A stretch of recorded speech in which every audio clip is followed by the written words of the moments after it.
also created a problem which didn't exist in the group selection paradigm. Well, what about the altruistic behavior? What about when the individual is self-sacrificing? On the group selection paradigm, well, that's no problem because it's advantageous to the species. On the individual selection paradigm, no, it created a very definite problem. The point is that a naive interpretation of Darwinism is that you would expect individual organisms simply to ensure their own survival and reproduction. The key to the problem of altruism was found by looking not at the individuals, but at their genes, and asking who they shared their genes with, and what that meant for their behaviour. Hold on tight, Charles. Everybody, in a sense, knew that what animals work for is not their own survival, but their own reproduction. Putting that in genetic terms, what it means is survival of genes. Survival of genes means more than just individual reproduction, because genes survive in other kin as well.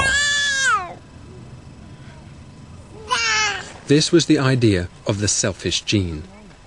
Individuals have an investment not just in their own children, but their brothers, sisters, nieces, nephews, cousins, anyone they share their genes with. It is the selfish genes that give us an evolutionary reason to care about our relatives. Evolutionary scientists had taken the first steps in solving the mystery of altruism.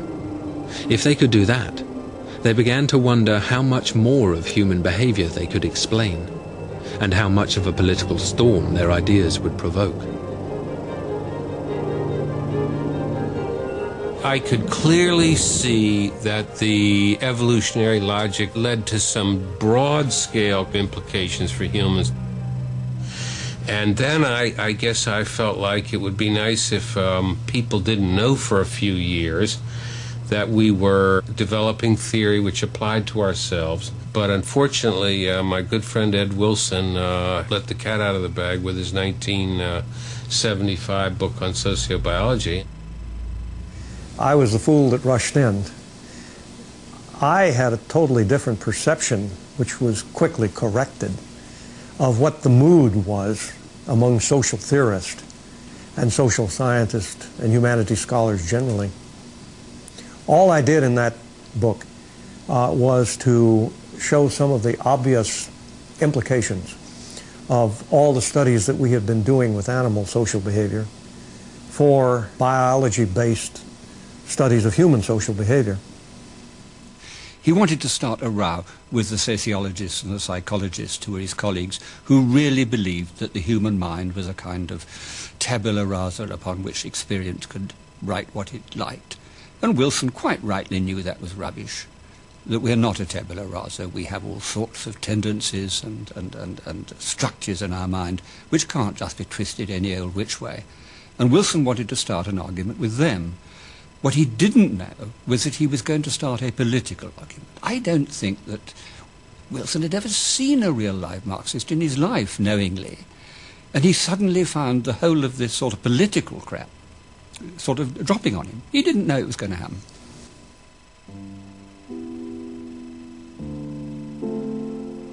In sociobiology, Professor Wilson overturned half a century of separating human behavior and evolution.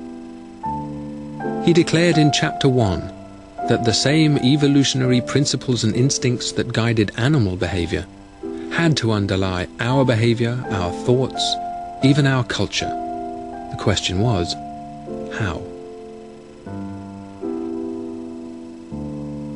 The fundamental difference between an ant society and a human society is that the ants are programmed almost down to the last quiver of their antennae to be part of a colony, to be cogs of the wheel.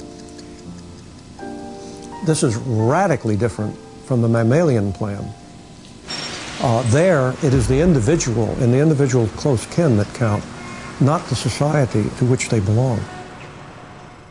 When we were talking about eugenics, I blamed Hitler for, as it were, over-arousing people's consciousness. And I actually think that Hitler is to blame as well for the reaction that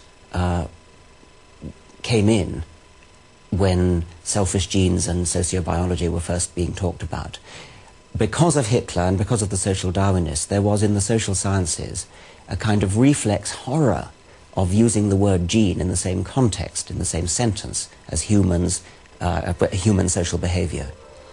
And so people thought we were saying that genes control, that genes exert this kind of sinister robot-like control, that gene means something that only fascists really talk about. And this was all a complete misunderstanding. When you talk about the natural selection of behavior, any animal's behavior, if you're going to do Darwinism, you've got to talk about genes.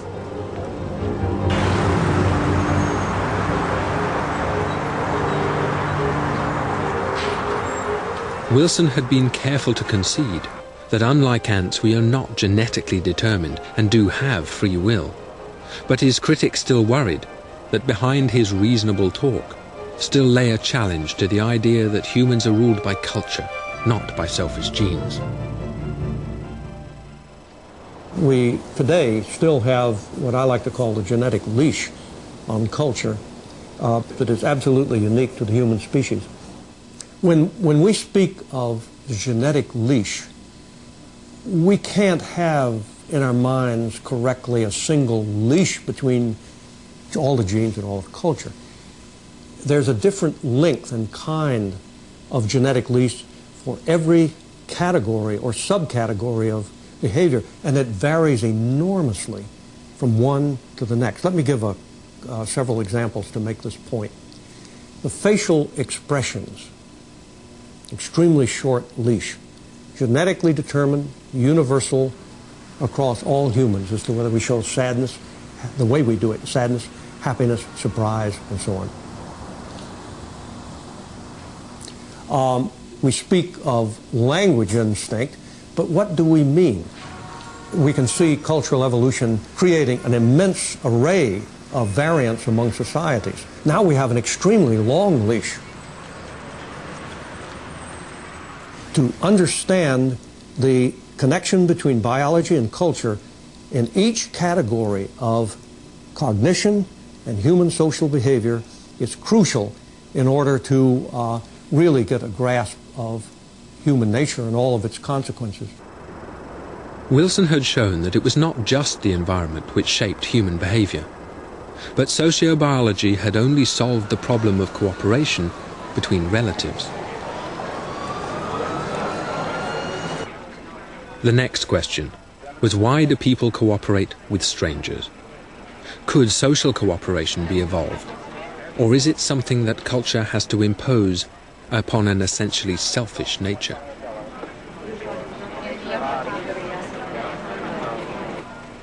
The answer came from studies of cooperation in the real world by political scientists using a theory called prisoner's dilemma. The prisoner's dilemma was a very good way of thinking about political problems and social problems where there's a tension between what's good for an individual and what's good for a group. The prisoner's dilemma is a puzzle. It imagines two partners in crime under investigation. Each faces a dilemma. If both keep quiet, they can both get off with a light sentence. But each has the temptation to walk free if he blames the other. What should each one do? Cooperate or play safe and defect? This, in its most elementary form, is the tension between the collective good and individual self-interest. There obviously are strategies to achieve cooperation in a selfish world. The question is, what are they? But what was not understood is what is the best strategy to use. There are all sorts of possibilities that had been suggested about how one ought to play in a game like that, but there wasn't any consensus on what the best strategy was. So I wrote to people who had published suggestions about good strategies for the prisoner's dilemma and said, why don't you submit what you think would work best? And I got 14 entries from a variety of different fields: mathematics, philosophy, computer science, evolutionary biology, political science, economics, and so on.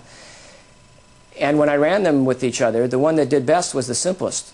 of all the strategies submitted. It was tit for tat, which means cooperate on the first move and then do whatever the other player did on the previous move. The other player cooperated, you cooperate. The other player defected, you defect.